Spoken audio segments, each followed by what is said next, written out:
गुरुर्देवो महेश्वर गुरुर्साक्षात् परब्रह्म तस्मै श्री गुरवे नमः। कृष्णाय वासुदेवाय हरये परमात्मने प्रणतः क्लेशनाशाय गोविन्दाय नमो नमः। वसुदेवं सुतं देवं कंसचारूरमर्दनं देवकी परमानन्दं कृष्णं वन्दे जगद्गुरुम्।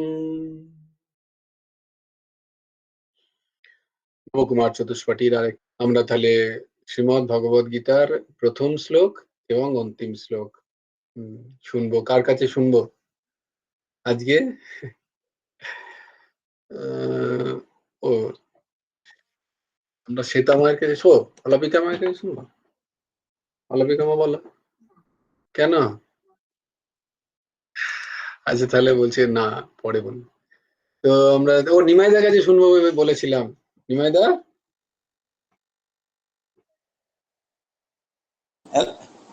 জয় গুরু রাধে। জয় গুরু রাধে শ্যাম, শোনাবে? কলাপিকা মা আগে বলুক না। গলাপিকা মা বলছে পরে বলবো। আচ্ছা আমি অন্তিম শ্লোক। আচ্ছা পরে গলাপিকা মা বলছে, তাহলে ওই ভাগ করে নেবে তো, নাকি ও প্রথম শ্লোকটা বলবে, তুমি অন্তিম শ্লোকটা। Very good. আচ্ছা জয়েন্ট ফোরাম না। আচ্ছা বলছি, কিন্তু এই প্রথম অধ্যায়ের অন্তিম শ্লোকটা বলতে পারবো না। আমি প্রথমটা বলবো আর সাংখ্যযোগের দুটো বলবো। আচ্ছা আচ্ছা ঠিক আছে। আগে তাহলে হ্যাঁ তুমি বলো বলো বলো। আচ্ছা, গীতার ধ্যান কি বলতে হবে? না না, শুধু ওই প্রথম শ্লোকটা আর তুমি যেটা বলতে চাইছো।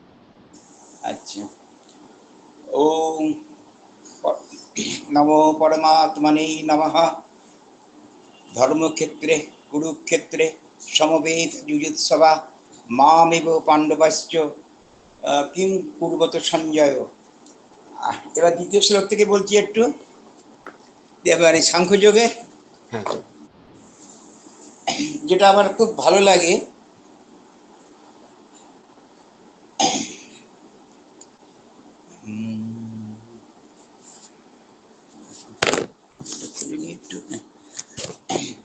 ন জায়তে মিয়তে বা কদাচিৎ নায়ং ভূতা বা নুদ্ভুব অজো নিত্য শাশ্বতং পুরাণ না হন্যতে হন্যমানে শরীরে।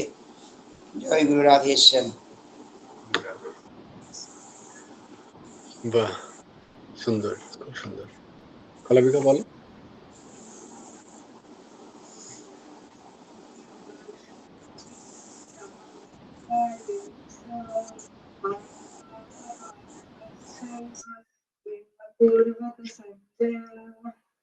अंतिम श्लोक संजय उवाच यत्र योगेश्वरः कृष्णो यत्र पार्थो धनुर्धरः तत्र श्रीर्विजयो भूतिर्ध्रुवा नीतिर्मतिर्ममः।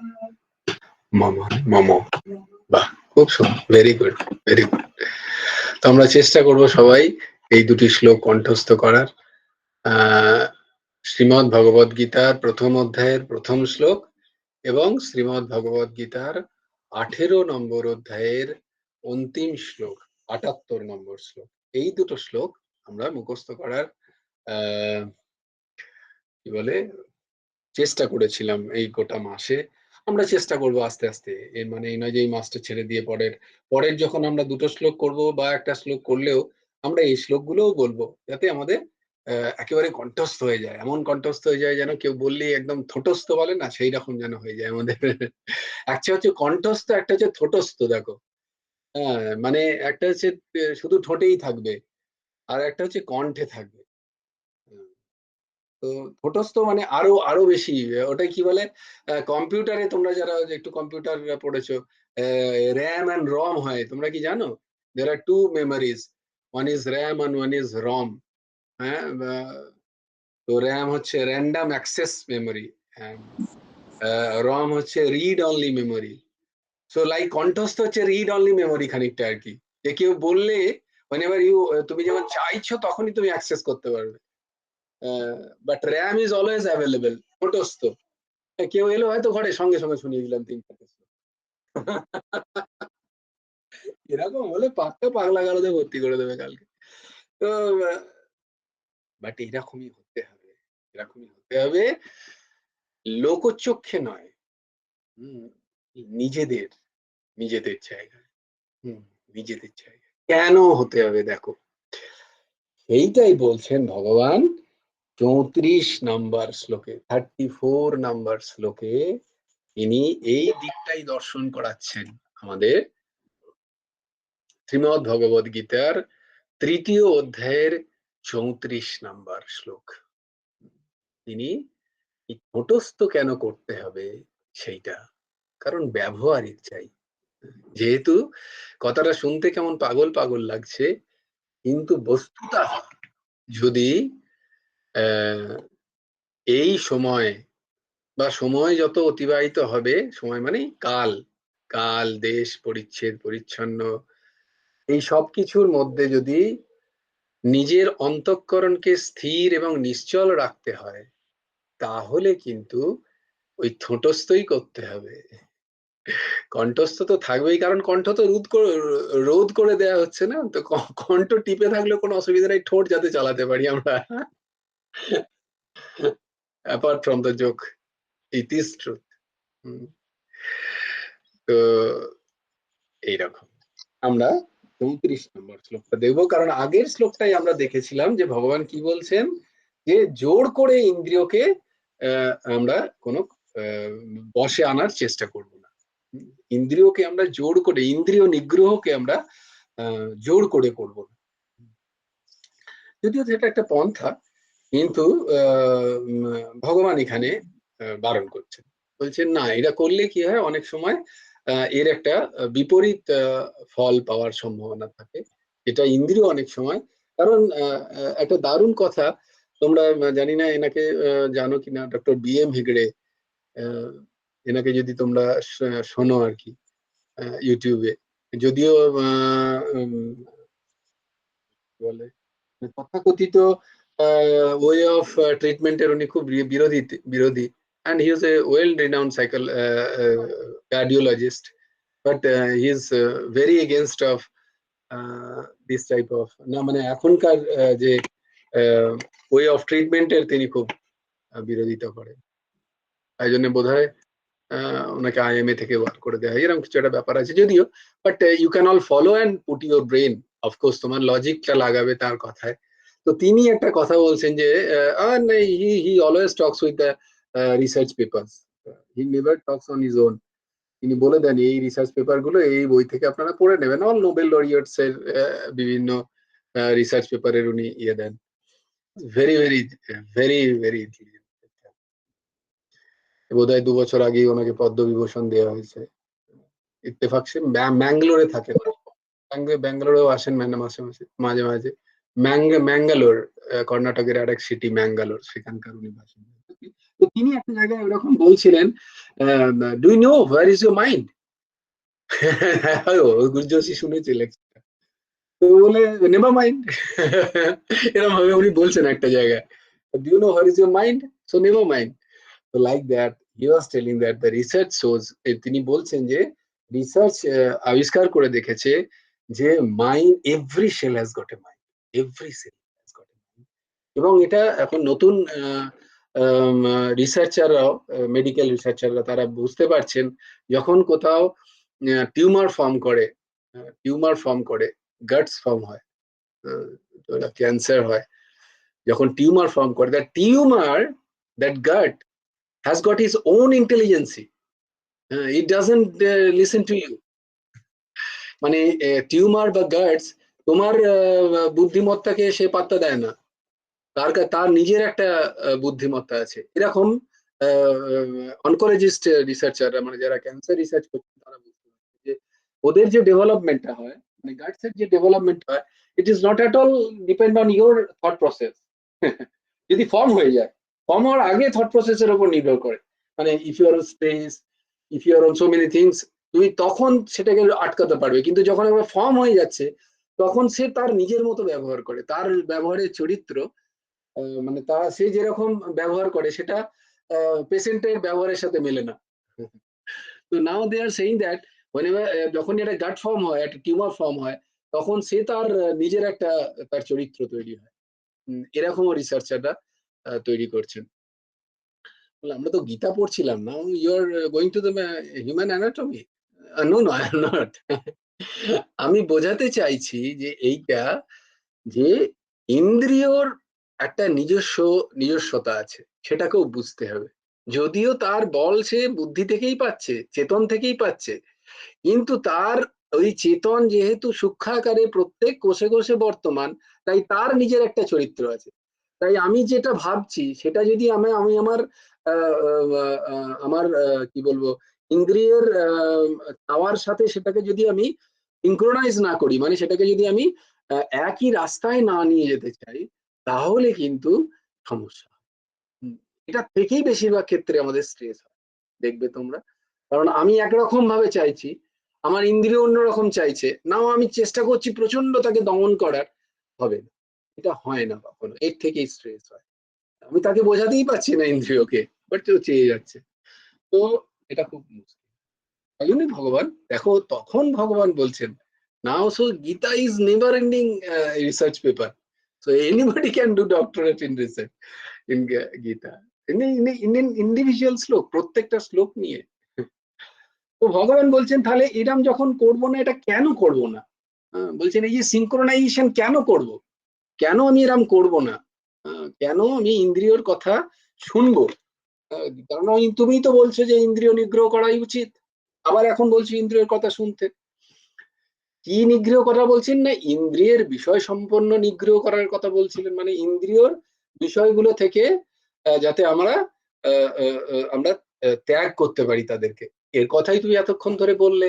এখন বলছো না এটা অত জোর করে করো না, এইরকম বলছি কেন? Now will take this answer in 34। আমার সাথে সাথে তোমরা সবাই উচ্চারণ করো।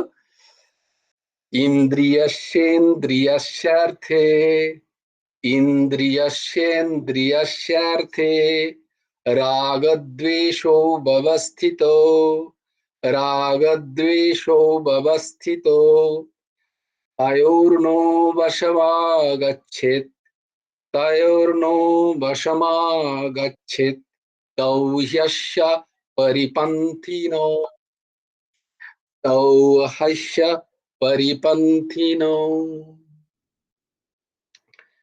এর পদচ্ছেদ গুলো দেখে নি।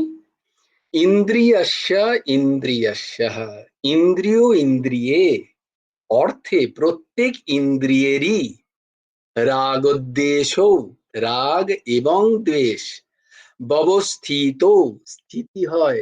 খুব ভালো করে শোনো, এক একটা কথা যেটা আমি এক্সপ্লেন করলাম সেটাই এখানে লেখা আছে।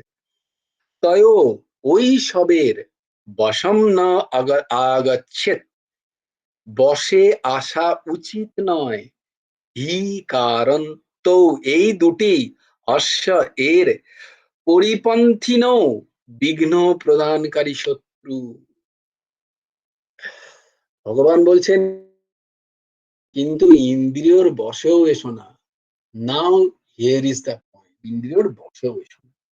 এবার কেন ইন্দ্রিয়কে জোর করব না সেটা আমরা দেখছি, যে অনেক সময় catastrophic failure, because there is no synchronization between your mind and তোমার ইন্দ্রিয়, তোমার মন, তোমার আশা আকাঙ্ক্ষা, তোমার বুদ্ধি চেতনা আর ইন্দ্রিয়ের চাওয়া ইচ্ছা, এগুলো যদি ঠিক ঠিক ব্যবস্থিত না হয়, তাহলে কি হয়, অনেক ক্ষেত্রে দেখা যায় তীব্র সাধনকারী সাধকও পাগল হয়ে যায়। কারণ এই জায়গাটা সে বুঝতে পারে না, এই জায়গাটা সে দ্বন্দ্বে থাকে, দ্বন্দ্বে থেকে সে তার ভাবে যে আমিই করে নেবো, সাধন দিয়েই করে নেবো সবকিছু। যদি একবার তার গুরুদেবের কাছে যান, তিনি গুরুদেব ঠিক করে বলে দেন যে না এগুলো ঠিক আছে, এই ব্যাপারগুলো ঠিক, আস্তে আস্তে আস্তে আস্তে কাটবে। এগুলোকে বলে ক্রমবিকাশ বা প্র্যাকটিস। তো it's a prolong practice require. এই নয় যে আমি আজকেই করলাম আর কালকেই আমি আজকেই বললাম যে নাম জপে সবকিছু আর কালকে 1,00,000 নাম করে দিলাম, হবে না। 1,00,000 নাম হয়তো তুমি করে নিতে পারবে জোর করে, কিন্তু তাতে যদি তোমার ইন্দ্রিয় নিগ্রহ হয়ে যাবে ভেতর থেকে, তা হবে না। দেখো এইখানেই ভগবান আর ব্যাখ্যা দিচ্ছেন কিরকম। ইন্দ্রিয় ইন্দ্রিয়ে অর্থাৎ প্রত্যেক ইন্দ্রিয়েরই নিজ নিজ বিষয়ের রাগ এবং দ্বেষ, প্রত্যেক নিজ ইন্দ্রিয়র একটা মানুষের রাগ এবং দ্বেষ মানে অনুকূল এবং প্রতিকূল ব্যাপারে স্থিতি থাকে, স্থিতি হয়। মানুষের ওইগুলির বশীভূত হওয়া উচিত নয়। বোঝা যাচ্ছে কথাটা? দেখো ভগবান বলছেন ইন্দ্রিয়কে জোর করো না, কিন্তু এর মানে নয় যে ইন্দ্রিয় যা চাইছে তাই দাও, সেটাও বলছেন না কিন্তু। তাই জন্য এখানে প্রথমে বললে বশীভূত করো না, তারপরে প্রথম বললেন যে ইন্দ্রিয়কে নিগৃহ করো না জোর করে, আবার বলছেন কিন্তু ইন্দ্রিয়ের যে ইচ্ছাগুলোকে, দেখো ইন্দ্রিয়ের নিজের একটা ইচ্ছা আছে, সেটাই ভগবানও এখানে বলছেন। But modern science is telling that every cell has got its own mind, right? তো মানুষের ওইগুলোর বশীভূত হওয়া উচিত নয়, কারণ এই দুইটি জীবের পারমার্থিক পথে বিঘ্ন প্রদানকারী। কোন দুটা? এই রাগ এবং দ্বেষ। তাহলে আমাদের বুঝতে হবে যে আমরা কোনো জিনিসকে যখন গ্রহণ করছি বা কোনো জিনিসকে যখন ত্যাগ করছি, কোথায় কোথায় ত্যাগ বা গ্রহণ করছি? আধ্যাত্মিক স্তরে উন্নতির জন্য, and on spiritual path to progress in spiritual life। আমরা যখন কোনো সৎসঙ্গে শুনছি, কোনো সৎগ্রন্থে পড়ছি, কোনো সৎ মানুষের কাছে শুনছি, এইগুলো গ্রহণ করা উচিত নয়, এগুলো গ্রহণ করা উচিত। সেইগুলো শুনে যদি আমি আমার নিজের মনের স্থিতি, আমার নিজের ইন্দ্রিয়ের স্থিতি, এগুলোকে না মেনে যদি আমি আমার পথকে খুব জোরের সাথে করতে যাই, তাহলে কিন্তু ভেঙে যাওয়ার সম্ভাবনা থাকে। সেইটা ভগবান বলছেন। কেন করছি জোর করে? না সেখানে আমার নয় রাগ তৈরি হয়েছে, নালে দ্বেষ তৈরি হয়েছে। এই দুটোই ভুল। মানে আমাকে ধরো, আমি তো ওদের সোজা করে বলে দিই, আমাকে ধরো বলা হলো যে কি বলা যায়, চলো আমি গীতার এই ক্লাসেরই উদাহরণ দিই। যে কেউ বললেন না প্রত্যেকদিন সৎসঙ্গ করা খুব ভালো, তো আমার সৎসঙ্গে রাগ হলো। রাগ হলো মানে আমার ভালো লাগলো যে না সৎসঙ্গ হওয়া উচিত, খুব ভালো লাগে আমার সৎসঙ্গ করা উচিত। তো কোনো কারণে ধরো একটা কোনো ইম্পর্টেন্ট কাজ এলো, আমি হয়তো সৎসঙ্গ সেদিন করতে পারলাম না, অ্যাটেন্ড করতে পারলাম না, বা আমার সৎসঙ্গ হলো না সেদিন। সেইটা যদি আমার মনের মধ্যে ক্রোধ উৎপন্ন করে, কোনো কারণে কারোর জন্য যদি সেই সৎসঙ্গের বাধা হয়, এবং সেটা যদি আমার মনের মধ্যে, খুব ভালো করে শোনো, কথাগুলো খুব উচ্চ স্তরের বলছি, কিন্তু এটা যদি আমার মনে ক্রোধ উৎপন্ন করে, তার মানে ওই সৎসঙ্গে আমার রাগ তৈরি হয়েছে। বোঝা গেল? এই রাগ, যদিও রাগান্বিত বা ভক্তি আলাদা জিনিস, এই গ্রাজুয়েশন লেভেলে বুঝতে চেও না। এখন এখন আমরা কিন্ডার গার্ডেন লেভেলে বুঝি যে এইটা হয়েছে কখন, না রাগ মানে অ্যাটাচমেন্ট থেকে হয়েছে। আমি যেহেতু সৎসঙ্গে কেন জয়েন করতে চাই, না সৎসঙ্গে আমার ভালো লাগে ঠিক আছে, কিন্তু তা সত্ত্বেও আরো কিছু দেখি। কেন? না সৎসঙ্গে আমি যখন যাই, তখন আমাকে দু চারটে মানুষ দেখে, তারা বাবা বলে, আমি সুন্দর করে শৃঙ্গার করে যেতে পারি সেখানে। সেখানে গেলে কি হয়, আমার একটা অহমের পুষ্টি হয়। Be very very minute in your mind. সেখানে গেলে মনের একটা অহংকার পুষ্ট হয়। এইটা কিন্তু যে রাগের কথা ভক্তিযোগ বলে সেই রাগ নয়, এটা হচ্ছে অত্যন্ত নিচু স্তরের রাগ, মানে অ্যাটাচমেন্ট, আসক্তি। আমার ওই গ্যাদারিংটা থেকে কারণ কি, না ওখানে গেলে আমার অহং পুষ্ট হয়, ওখানে গেলে সবাই আমাকে ভালো বলে, হম আমাকে, আমার ভালো লাগে এই কারণে। আমার সেখানে উদ্দেশ্য, সেখানে কি কথা হলো, সেটাও থাকতেই পারে, সেটাও থাকতে পারে। যদিও সৎসঙ্গে তাই জন্য বলে ঠিক আছে সেটা থাকলেও বারবার যাও, কারণ সৎসঙ্গই ওটাকে নাশ করবে। ওটা কিভাবে নাশ করবে সেটা আমি পরে দেখাচ্ছি। কিন্তু এই প্রথম স্থিতি যে রাগ, রাগ মানে অ্যাটাচমেন্ট। তাই জন্য কোনো কারণে একদিন হয়তো সেই সৎসঙ্গে আমি যেতে পারলাম না, আমি তার উপরে রেগে গেলাম। তার মানে ওই সৎসঙ্গতে আমি যা শুনেছি, আমার কোনো জিনিস আমি ধারণ করিনি। ওই সৎসঙ্গতে আমার যে অ্যাকসেপ্টেন্সটা সেদিন হলো না বলে আমি তাই সেই মানুষটার প্রতি রেগে গেলাম। রাগা মানে ক্রোধ করলাম। এটা হচ্ছে রাগ। এটাও যেমন চাই না, এটাও যেমন বাধা। কারণ এটা হচ্ছে একটা জায়গায় আবার এটাকে বলে সাত্ত্বিক অহং। হ্যাঁ? অনেক রকমের অহং আছে। তামসিক অহং, রাজসিক অহং, আবার সাত্ত্বিক অহং আছে। তামসিক অহংকে সরিয়ে দেওয়া খুব সোজা, সাত্ত্বিক অহংকে সরিয়ে দেওয়া খুব কঠিন। খুব সুন্দর করে মনে রাখো তোমরা।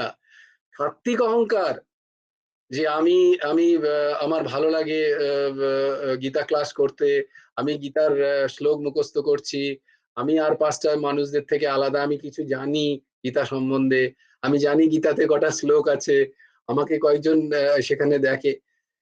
এই যে অহং, এই অহং দূরীভূত করা খুব কঠিন। বরং আমি যাই না কোথাও, আমার কিছু জানার দরকার নেই, আমি মূর্খ, কোনোদিন গেলাম, ভালো লেগে গেল, চলে গেলাম, স্টিল গুড। তামসিক অহং, আমার ভালো লাগে না, আমার দরকার নেই। কিন্তু যারা সাত্ত্বিক, খুব ভালো করে শোনো, কারণ এগুলো এগুলো একদম বইয়ের কথা যেমনি তেমনি সাধকদেরও কথা। সাত্ত্বিক অহংকে দূর করা খুব কঠিন। হম, সাত্ত্বিক অহং দূর করা খুব কঠিন। সেই জন্য ভগবান বলছেন এই যে রাগ। আবার দেশ কোথায় হলো না আমি ওখানে শুনেছি যে আমাকে ননভেজ ছেড়ে দিতে হবে। আমি তোমাদের জন্য বলছি, আমি জেনারেল কথা বলছি। আমি এই এই এই এই এই মনের যে জিনিসগুলো তোমাদের বলছি, হোয়াট আই হ্যাভ ফিল্ড। আমি কোনো শোনা কথা, বইয়ে আছে এগুলো, একদম বইয়ে এই কথাগুলোই লেখা আছে। ননভেজ ছেড়ে দিতে হবে। ঠিক আছে, ছেড়ে দিলাম কিসের কারণে? দ্বেষের কারণে। কারণ কি? অহং পুষ্ট হলো আমার ভেতর থেকে। আমি ছেড়ে দিলাম, আমাকে 2-4টে মানুষ বলল, আয় দেখো পিনাকি বাবা ছেড়ে দিয়েছে, দেখেছো কত সুন্দর, কত ভালো। আমি কি করলাম? দেশ তৈরি হলো আমার ননভেজের প্রতি। যারা ননভেজ খাচ্ছে তাদের প্রতিও আমার দেশ তৈরি হলো। দেখো, কঠিন, হবে না। ভগবান বলছেন এইরাম হবে না। কেন? এইবার হচ্ছে কেন আমি দেশ কেন করলাম? না, শ্রবণ ইন্দ্রিয় বলছে ওটা খাওয়া ঠিক নয়। আমার যদি মানসিক ভাবে, আমি যদি দৃঢ় হতাম, মানসিক বল যদি আমার সেই স্তরে হতো, তাহলে আমার সামনে 100 জন বসে মাংস খাক, আমার কিচ্ছু যায় আসবে না। আমার সামনে 1000 জন বসেও মদ খাক, তাতে আমার কোনো কিচ্ছু যায় আসবে না। বোঝাতে পারছি? কিন্তু আমার সামনে তো একজন মদ খাচ্ছে, তাকে আমি 2-4টে কথা শুনিয়ে দিলাম। এটা হচ্ছে দেশ। বোঝাতে পারছি? হয়তো সে কিছু করছে না, তোর দ্বারা কিছু হবে না, আমি তো করছি, কিছু একটা পড়া উচিত, কিছু ভালো করা উচিত, এই ভাবনা আমি যখন তাকে বলছি, তখন তার প্রতি একটা দেশ ভাব তৈরি হচ্ছে আমার। এই রাগোদ্দেশ হচ্ছে বন্ধনের। এই রাগোদ্দেশ কোথা থেকে হচ্ছে? ইন্দ্রিয় থেকে হচ্ছে। মনও একটা ইন্দ্রিয়। চেতনার বিকাশ রুদ্ধ হয়ে গেলে মন তখন রাগ এবং দ্বেষে ফাঁসে। বোঝাতে পারছি? বোঝাতে পারলাম না। চেতনা যখন, কর্মযোগ দিয়ে বলেছিলাম আমরা কি করতে, না আমাদের মন শুদ্ধ হবে, মানে চেতনা শুদ্ধ হয়। ওই যে আয়নাটা ধুলোগুলো পোছে। কর্মযোগ আমার হলো না, আমি একদিন শুনলাম, পরের দিন থেকেই আমি রাগোদ্বেষে, মানে যেটা আমার অহংকে পুষ্ট করছে, আমি তাতে নয় রাগ, মানে তাতে একটা অ্যাটাচমেন্ট তৈরি হলো। আর যেটা আমার অহংকে পুষ্ট করছে না, তাকে আমি দ্বেষ করতে শুরু করলাম। আমি সেটাকে হীন হীন জ্ঞান করতে লাগলাম, তাকে হেয় করতে লাগলাম, উইদাউট ডুইং এ প্রলং ভজন। মানে আমরা অনেক দিন ধরে সেই রাস্তায় না হেঁটে প্রথম থেকে এমন একটা ব্যবহার শুরু করলাম যে আমি সবকিছু জানি। মানে ত্যাগ এবং গ্রহণ। ত্যাগ মানে ত্যাগটা যদি মনের স্তর থেকে হয়, মানসিক স্তর থেকে হয়, কারণ মন একটা ইন্দ্রিয় এবং সে অত্যন্ত চঞ্চল এবং সংকল্প বিকল্পাত্মক, সে কখন পরিবর্তন হয়ে যাবে তুমি জানো না। মনের স্তর থেকে যদি আমি কাউকে ত্যাগ করি বা মনের স্তর থেকে আমি যদি গ্রহণ করি, তাহলে কি হবে? আমি ফেঁসে যাব, আমি আবার বন্ধন প্রাপ্ত হয়ে যাব। এখান থেকে মোক্ষ প্রাপ্তির সম্ভাবনা খুব কম। ভগবান এমনটি বলছে। এটা হচ্ছে ওই ইন্দ্রিয়ের বশীভূত হয়ে যাওয়া। তো বলছেন যে কেন এরাম যদি কেন করি, এরাম যদি করা যায়, বলছে দেখো কেন করবে, কারণ এগুলো যখন করছি আমরা তখন কি করছি দেখো, আমরা তখন ওই বিষয়টাকে প্রাধান্য দিচ্ছি। হ্যাঁ, আমি তখন আমি তখন ওই বিষয়টাকে প্রাধান্য দিচ্ছি। হ্যাঁ, কোনো একটা বিষয় আমি তাকে প্রাধান্য দিচ্ছি। মূল যে তত্ত্ব, সেই তত্ত্বটাকে আমি সাইড করে রেখেছি। আমি কি হয়েছে, না আমি ননভেজটাকে প্রাধান্য দিচ্ছি। যে ননভেজ খায় তার থেকেও বেশি প্রাধান্য আমি দিচ্ছি, কারণ আমি খাই না বলে। একজন আমি একজনকে জানি, আম নাম করব না, নাম করা উচিত না। আজকাল তোমরা আবার ইউটিউবে দিয়ে দিচ্ছ। কোথাও আমরা আমাকে ধরে নিয়ে চলে যাবে। মানে এক ব্যক্তির সম্বন্ধে সে নিরন্তর মানে নেগেটিভ কথা বলে। আরেকজন ব্যক্তি সেই মানুষটির খুব ফ্যান। তো আমি তাকে বলি, দুজনকেই যখন সামনে হয় দুজনের মধ্যে ঝগড়া শুরু হয়। তো আমি বলি দেখো যে ফ্যান আর কি, আমি বলি তোমার থেকেও এই মানুষটা কিন্তু ওই মানুষটাকে বেশি মনে করে। মানে যে সারাক্ষণ তাকে গালাগালি দিয়ে যাচ্ছে। বোঝাতে পারলাম না? No, don't be on air. তো মানে আমার কোনো মানুষের প্রতি দেশ ভাব হয়েছে এমন যে আমি তাকে সকাল থেকে রাত পর্যন্ত গালাগালি দিয়ে যাচ্ছি। আর একটা মানুষ ওই মানুষটাকে ভালোবাসে, সে হয়তো অতটা মনে করে না যতটা আমি তাকে মনে করছি সারাক্ষণ। বোঝাতে পারলাম বিষয়টা? বোঝাতে পারলাম না? অর্ঘ্য মাথা নাড়াচ্ছে না, বুঝিনি। মানে ধরো আমি একটা মানুষকে, আমার একটা মানুষের সাথে ঝগড়াঝাটি হলো এবং সে আমাকে খুব অপমান করলো। কাল পরের দিন থেকে আমি বললাম ঠিক আছে দাঁড়া, হচ্ছে তো, আমি সুযোগ পেলেই তোমাকে ছাড়বো না। তো সকাল থেকেই সেই মানুষটার আমি চিন্তা করতে লাগলাম যে ওকে কিভাবে হেনস্থা করা যায়, কিভাবে ওকে ডাউন করা যায়, কিভাবে ওকে ওর এই প্রতিশোধ নেওয়া যায়। এই চিন্তা করতে হবে সকাল থেকে রাত পর্যন্ত। আমি কাটিয়ে দিলাম। আর সেই মানুষটারই হয়তো অন্য একটা বন্ধু আছে। হ্যাঁ, সে হয়তো তোমার মতো তাকে খুব ভালোবাসে। তোমার মতো হয়তো সেই বন্ধুটাও ওই মানুষটাকে অতটা মনে করেনি, সাপোজ এক্স। ধরো আচ্ছা ঠিক আছে, আমি আমার উদাহরণ দিলাম যে অর্ঘ্যকে সকাল আজকে অনেক কিছু করলাম, অপমান করলাম, কালকে লাগছে দাঁড়া তুমি খুব নিজেকে অনুভবে নিয়েছো। তো মামা মামা মামা করতে গিয়ে কাল সকাল থেকে রাত পর্যন্ত অর্ঘ্য ভেবে নিল যে কিভাবে মামাকে ডাউন করা যায়। অথচ কলাপিকা আমার মেয়ে, সে হয়তো অনেক সময় তার বাবাকে ভুলে গেল মাঝখানে। বন্ধু বান্ধব, বিটিএস, গান, হ্যান ত্যান, পড়াশোনা, সে কিন্তু ভুলে গেছে। কিন্তু অর্ঘ্য মনে রেখেছে সকাল থেকে রাত পর্যন্ত। মামাকে কোনোভাবে ডাউন করতেই হবে, I have to give the answer. তো বুঝতে পেরেছো? এইটা হচ্ছে রাগোদ্দেশের ভাবনা। এইটা কিন্তু আমাদেরকে পিছনে টানবে। কেন পিছনে টানবে? কারণ এর কোনো অস্তিত্ব নেই। কারণ মামাতে নেই রাগ, মামাতে দেশভাব নেই। ভালো করে ভেবে দেখো, দেশভাবটা কোথায়? তোমার মনে। দেশভাবটা কোথায়? তোমার মনে তুমি পালন করে রেখেছো। মামাতে যদি থাকতো তাহলে মামা অন্য সময় গানো, মামা আবার পরের দিন রাত্রিবেলা যখনই সৎসঙ্গ হলো, Arghya I am really very sorry, আমার তোকে নাম বলা উচিত হয়নি, সবার সামনে খুব ক্ষমা চাইলাম। অর্ঘ্য গলে জল হয়ে গেল। দেখো যদি মামাতে দেশভাব থাকতো তাহলে কিন্তু গলে জল হতে না। তাহলে বিষয়ে কিন্তু নেই, ব্যক্তিতে নেই দেশ বা রাগোদ্দেশ ভাবনা। তাহলে রাগোদ্দেশের ভাবনাটা কিন্তু নন ভেজে নয়, খাবারে নয়, বিষয়ে নয়। তাহলে রাগোদ্দেশের ভাবনাটা কোথায়? ইন্দ্রিয়তে। এইটাই আমরা বুঝতে ভুল করি। তো আমাদের এই রাগোদ্দেশের ভাবনা থেকে, এই রাগোদ্দেশের ভাবনা থেকে উঠতে হবে। ভগবান সেই রকমটি বলছেন।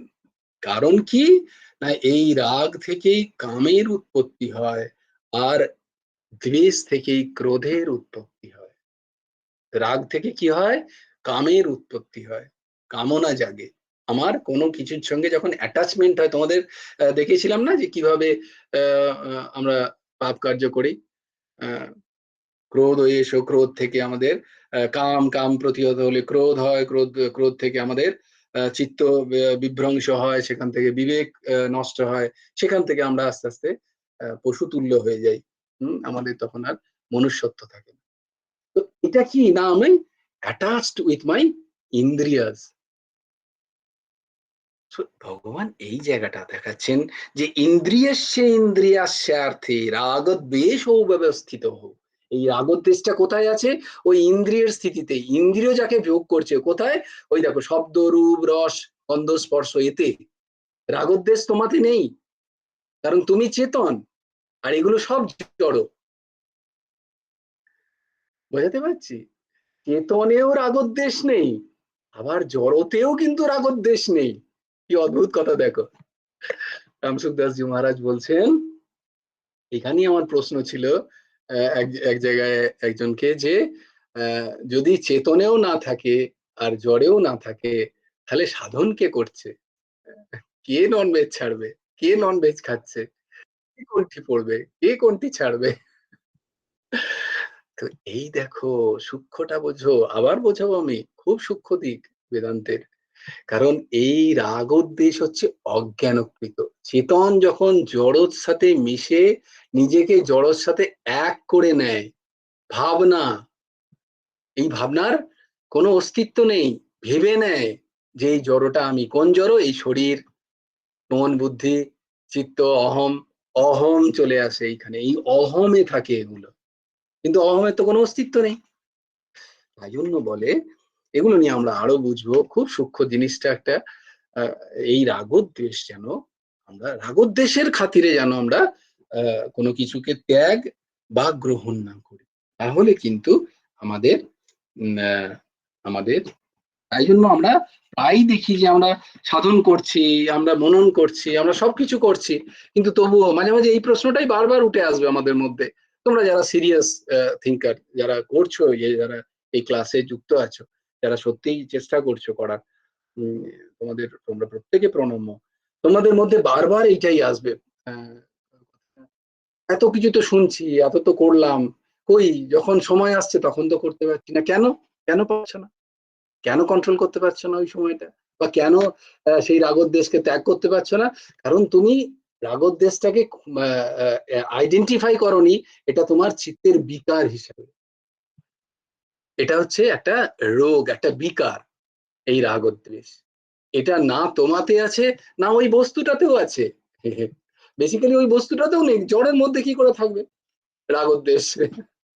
না চেতনে রাগোদ্দেশ আছে, না জড়তে আছে। তাহলে রাগোদ্দেশ আছে কোথায়? অ্যাটাচমেন্ট অ্যান্ড ডিট্যাচমেন্টের যে ভাবনা, এটা কোথায় আছে? অহমের ভাবনাতে, আমি শরীর, এই ভাবনাতে। চেতন শরীরের এসে ভেবে নিয়েছে আমি শরীর, শরীর যে আমার, এই কথাটা বলেও সে ভাবছে আমি শরীর। তাই বলছেন এখানে ভগবান, যে দেশ, কাল, পরিচ্ছদ, আকার, এই সব কিছু থেকে তুমি পারে, এর থেকে you are away from it. তুমি এগুলো প্রারব্ধবশে তোমার প্রাপ্ত হয়েছে। তুমি আজকে এই দেশে আছো, আবার পরের জন্মে অন্য কোনো দেশে থাকবে, অন্য কোনো সম্পর্ক, অন্য কোনো মাতা পিতা ভাই বন্ধু সমাজ দেশ তৈরি হবে, তাই না? তাই জন্য রাগোদ্দেশে নয়। তাহলে বলছে কি করে করব? না, তোমার শাস্ত্রাশত ব্যবসিতর কথা বলা হয় এখানে। শাস্ত্র যেটা বলছে সেটাকে ফলো করো। যেটা বলছেন তোমার যেটা উপযোগী, সেইটাকে তুমি অনুসরণ করো। কে বলবেন তোমার উপযোগী কি জিনিস? শাস্ত্র বলবেন। শাস্ত্র তো পড়া সম্ভব নয় আমার পক্ষে, তাহলে কে বলবেন? কোন মহাপুরুষ যিনি শাস্ত্র জ্ঞাতা, তিনি তোমার প্রবৃত্তি দেখে, তোমার রোগ দেখে সেই রোগের নির্ণয় করবেন, যে এইগুলো তোমার বর্জনীয়, এইগুলো তোমার গ্রহণীয়। তুমি সেইগুলো গ্রহণ করো, নয় বর্জন করা, নালে নিজে করতে পারো। শাস্ত্রে সব লেখা আছে, শাস্ত্র পড়ো। কিন্তু এত শাস্ত্র পড়া সম্ভব না, কিন্তু যার জন্য যিনি পড়েন, তাই তার কাছে যেতে হয়। তাই জন্য ওই সদ্গুরুর আশ্রয় নিতে হয়। তিনি তখন শিষ্যের রোগ দেখে বলে দেন, ভবরোগের ওই জ্বর দেখো, বিগত জ্বর এটা হচ্ছে ওই জ্বর, কিন্তু সবার ডিফারেন্ট ডিফারেন্ট। তোমার জ্বর, ঊর্জশীর জ্বর আর আমার জ্বর কিন্তু এক হতেই না না হতে পারে, আবার হতেও পারে। মানে ঊর্জশীর রাগোদ্দেশ, আমার রাগোদ্দেশ আলাদা হতে পারে, তাই না? এখানে উদাহরণ দিচ্ছেন একজন, কিরকম না, বর্ষাকাল চাষির জন্য খুব উপকারী, সে খুব হর্ষান্বিত হয়। আর সেখানেই যিনি কুম্ভকার, তিনি দুঃখান্বিত হয়ে যান। কুম্ভকার মানে যে মাটির জিনিস তৈরি করে, তার কিন্তু তখন বিজনেস হয় না। তার তখন সে মাটির জিনিস তৈরি করতে পারে না, শুকোয় না। শুকোলেও সেটা আবার ভিজে গেলে আবার নষ্ট হয়। খুব বেশি দিন সময় লাগে। তাই জন্য তার কাছে বর্ষাকালের এই ৩-৪টে মাস খুব দুঃখকর, খুব কষ্টের জীবনযাপন। আর সেইটাই দেখো একজন চাষীর কাছে বা চাষী ভাইয়ের কাছে তার কাছে কতটা হর্ষান্বিত বিষয়। তাহলে দেখো বর্ষাকালে কিন্তু সুখ-দুঃখ লুকিয়ে নেই। বোঝাতে পারা যাচ্ছে? সুখ-দুঃখটা লুকিয়ে আছে তোমার প্রয়োজনীয়তা অনুযায়ী। তোমার প্রয়োজনীয়তা it can be changed by your তোমার দেশ, কাল, পরিবার, পরিচ্ছন্ন এই নিয়ে নির্ভর করে তোমার অনুকূল এবং প্রতিকূলের স্থিতি। তাই এগুলোকে চিনতে হয়। খুব শক্ত হয়ে গেল অর্ঘ্য? বেচারা চুল শুকিয়ে শেষ হয়ে গেল। জয় গুরু রাধেশ্যাম। হ্যাঁ, সোমদেব বারবার হাত তুলছে। সোমদেব কিছু বলবে? Any questions? I know. না না ভুল করে হয়ে গেছে। I know this is a full of question. এটা বোঝা একটু শক্ত, কিন্তু তবুও যেটা বলবো যে আমরা যেহেতু এখন পথ চলতে শুরু করেছি, তাই এখনই প্রথমেই আমাদের রাগোদ্বেষ মানে ঘৃণা বা অতি প্রেম যেন আমরা একটুখানি সমঝে চলি সবকিছু। আমরা যেন কোনো কারণে ফট করে না নিজেকে প্রকাশ করে ফেলি, সেটা রাগের জন্য হোক বা দেশের কারণেই হোক। আমরা যেন একটু সময় দিই নিজেকে, নিজের মনকে, নিজের ইন্দ্রিয়গুলোকে অ্যাকাস্টমড করতে। যে গীতা যেগুলো বলছে, আমার কি সেই স্থিতি আছে, আমি কি সেই স্থিতিতে পৌঁছেছি, বা সেই স্থিতি পৌঁছানোর জন্য আমায় কি করতে হবে, কতটা সময় লাগাতে হবে, সেই সময়টা দাও আগে। সেই সময়টা দিতেই হবে। ভগবান বলছেন, ইভেন আমার গুরুদেবও বলছেন, সাধন তো করতেই হবে। সাধনের বা ভজনের একটা আবশ্যকতা চাই। যেমন তুমি তা আমরা যেটাই যে মানুষটা যে নিয়েই পড়াশোনা করতে চায়, সে কি একদিনেই সেটা হয়ে যায়? যে চার্টার্ড অ্যাকাউন্ট হতে চায়, তাকে কতদিন ধরে পড়াশোনা করতে হয়, তবে গিয়ে একটা চার্টার্ড অ্যাকাউন্ট হতে পারেন। যারা ধরো কোনো বিষয়ে রিসার্চ করছেন, আজকে অ্যাঞ্জেলা জয়েন করেনি ভাই, অ্যাঞ্জেলা ভাই, ওকে, অ্যাঞ্জেলা দিদি দেখো কতদিন ধরে she is struggling for research paper, now she has gone somewhere. তো আমরা এখন তাকে দেখতে পাচ্ছি ওই জায়গায়, কিন্তু সেই জায়গাটা পৌঁছাতে গেলে তাকে কত অধ্যাবসায়, কত তাকে ধৈর্য, যেমন তোমরা যারা এমবিবিএস করছো, ইভেন শুধু কেন বলবো এই জায়গায়, যে মা সংসারে আছেন, তাকেও একটা সুন্দর পরিবার তৈরি করতে গেলে তার অধ্যাবসায় ভাবো, সকাল থেকে রাত পর্যন্ত এবং নিরন্তর। Everybody has got to live, but sun has got to live by what is called black sky, but mother doesn't have any live. দেখো কত বড় অধ্যাবসায়। একজন ভালো মা না হলে একটা সমাজ তৈরি হয় না। কারণ একজন মা থেকেই সন্তান, সেই সন্তানই একজন সমাজের ইউনিট। তো সেই মা দেখো নিরন্তর সব দিকে খেয়াল রাখছেন। তাই যারা হাউস ওয়াইফ বলেন, they are the most important unit of society. তাদের কখনো হেয় করা যায় না, ও তুমি তো housewife, no, not at all. তারাই হচ্ছেন সব থেকে বড় স্তম্ভ, সব থেকে বৃহৎ স্তম্ভ। they deserve to be honored.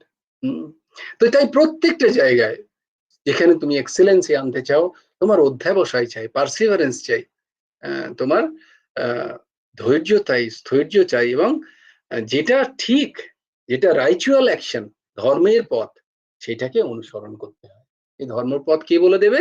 না, শাস্ত্র বলে দেবে। সেই শাস্ত্র আমি কোথা থেকে শুনবো? না, এইসব সৎসঙ্গ। এই সৎসঙ্গ আমাকে সৎশাস্ত্রের জ্ঞানগুলো যখন তুলে ধরবে, এবং সেইগুলো যদি আমি প্রলং টাইমে ফলো করতে পারি, তখন সেইগুলো আমার, ওই যে বললাম, সূত্র ওই একটাই, কি? শ্রবণ, মনন, নিদিধ্যাসন। নিদিধ্যাসন মানেই হচ্ছে ধারণ করা এবং আচরণ করা। এই আচরণ যখন আমি করতে থাকবো অনেক দিন ধরে, তখন সেই আচরণটাই আমার স্বভাব তৈরি হবে, আমার প্রকৃতি। একদিন বলছিল না, প্রকৃতি কিভাবে চেঞ্জ হয়। একজন বলছেন, এক মহাপুরুষ, তিনি আরেক দিব্য দৃষ্টি সম্পন্ন মহাপুরুষের সাথে হাঁটছেন। তিনি এখন নবিশ। তো সেই মহাপুরুষ, যিনি এনলাইটেন বলা যায়, যে তিনি দিব্য দৃষ্টি প্রাপ্ত হয়েছেন, তিনি এই নতুন সাধককে বলছেন, নতুন সন্ন্যাসীকে বলছেন যে তোমাকে যে সাধন দেওয়া হয়েছে তোমাকে সেটা নিরন্তর করে যেতে হবে। তুমি যতক্ষণ পর্যন্ত তোমার দেহে প্রাণ আছে। বলছে নিরন্তর এই একই বলে হ্যাঁ, একই সাধন করতে হবে তোমাকে। বলে তাহলে কি হবে? বলছে তাহলে তোমার প্রকৃতির এইটুকু মানে দেখাচ্ছেন বলে তোমার প্রকৃতির এইটুকু চেঞ্জ হবে। you'll find a little much of change in your প্রকৃতি। প্রকৃতি মানে তোমার একদম অন্তর্নিহিত মূলগত স্বভাব। ওই বলছে যেটাকে বাংলায় বলে স্বভাব তো মলেও যায় না। থাকিলে ডোবা খানা হবে কচুরি পানা, বাঘে হরিণে খানা একসাথে খাবে না, আর স্বভাব তো কখনো যাবে না। সেই স্বভাব পরিবর্তন করা কত কঠিন দেখো। তো সেই স্বভাব পরিবর্তন বলছে প্রায় 40-50 বছর ধরে সাধন করতে করতে করতে করতে স্বভাবের হয়তো একটুখানি পরিবর্তন হয়, বাট ওই একটুখানি পরিবর্তনই একটা বিশাল রূপে তোমার চরিত্রে, স্বভাবের ওই পরিবর্তন তোমার চরিত্রে একটা বিশাল ইফেক্ট ফেলে। তোমার একটু স্বভাবের পরিবর্তন মানুষের কাছে দেখতে পাওয়া যায়, মানে ইট ইফেক্টস এ লট বাইরের চরিত্রে ব্যবহারে।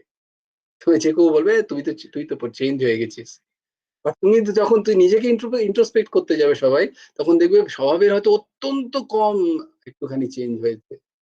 if you'll be very true, if you'll be very true judge of yourself. কারণ আমরা হোয়াটসঅ্যাপ নলেজ হচ্ছে অপরের নিজের ভুল হলে তখন আমরা হচ্ছে অ্যাডভোকেট, অ্যান্ড অপরের ভুল হলে তখন আমরা জাজ। Right or wrong? কারুর ভুল হলে তখন উই আর দ্য জাজ।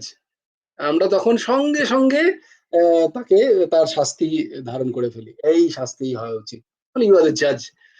তুমি কতবার করেছো সেই অন্যায়, তার কত লুকিয়ে রেখেছো একবার ভেবে দেখো। মানসিক ভাবেও তো করেছো হয়তো কখনো না কখনো, নিজেকে শাস্তি কখনো দিয়েছো? No, you are advocate on that time. তুমি তখন তোমার নিজের উকিল, বিভিন্ন যুক্তি দেবে তখন কিন্তু। তো on your mistakes you always become advocate, and others mistakes you always become judge. হওয়া উচিত উল্টোটা, তাই? হওয়া উচিত উল্টো। এনিওয়ে, আর না, অনেক কিছু বলতে ইচ্ছা করছে, আর না। একটাই বলে দিচ্ছি যে এই সমাজ, এই সব কিছু যা তুমি দেখছো সবকে তুমি নিজের জীবের মতো মনে করো, আর দাঁতকেও তোমারই মতো মনে করো। দাঁত যখন তোমার জীবকে কাটে, তুমি কি দাঁতকে ভেঙে ফেলো? তা তো ভাঙো না, তাকে ক্ষমা করো। কেটে দেয় অনেক সময়, খুব লাগে প্রচন্ড। ইভেন আমি জানি ক্যান্সার পর্যন্ত হয়ে গেছে লোকে, and is died of that, but still ও দাঁতকে কিন্তু ভাঙেনি। আমার জানা নেই যে আমারই এক দাদার কথা বলি, একদম সত্যি ঘটনা। খাবার খেতে খেতে এই গালে কেটে ফেলেছিল, এখান থেকে ক্যান্সার, মাউথ ক্যান্সার পরে আস্তে আস্তে is gone out of life. But আমার এটা জানা নেই যে সে শিল নোড়া দিয়ে তার ওই দাঁতটাকে ভেঙে ফেলেছে, তার মৃত্যুর কারণ হয়ে গেল ওই দাঁত।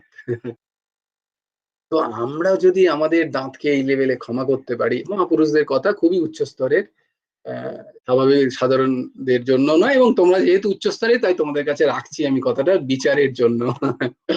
সাধারণকে বলতে গেলে সেটা সে বুঝবে না। তো আমাদের এখানে এই যে চারিদিকে যা ঘটছে সবকিছু এই দাঁত এবং জীব স্বরূপই। তাই নিজে আগে ইন্ট্রোস্পেক্ট করো নিজে। That should be our motto. You prepare yourself. ওকে, তো আজকে এখানে শান্ত হোক, আমরা গৌরহরির কাছে যাই। জানি না আসবে কিনা গৌরহরি। শ্বেতা ও ঘুমিয়ে গেছে। ঘুমিয়ে গেছে, আমারই ভুল, অনেক টেনে ফেললাম আমি। ওকে, জয় গুরু রাধেশ্যাম। টেনে ফেললাম কারণ কি, যদি সত্যিই যেতাম এর ব্যাখ্যাতে, ও উর্জস্বী থাকতে আর পারছে না। না না, I'm not saying that way. Just joking, dear. Just joking.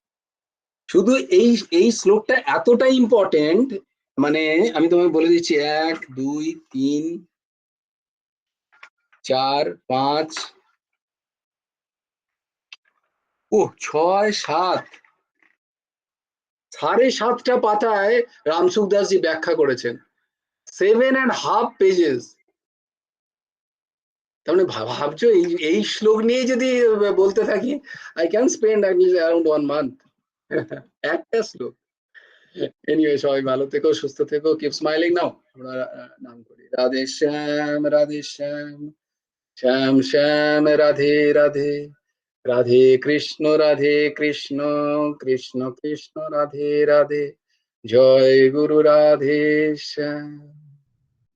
জয় জয় পরমহংস ঠাকুর শ্রী শ্রী হেমন্ত দেব জিউর জয়। আপন আপন গুরু ভগবানের জয়। জয় গুরু রাধে শ্যাম। শ্রী হেমন্ত দেবার্পণমস্তু। হরি ওম তৎসৎ।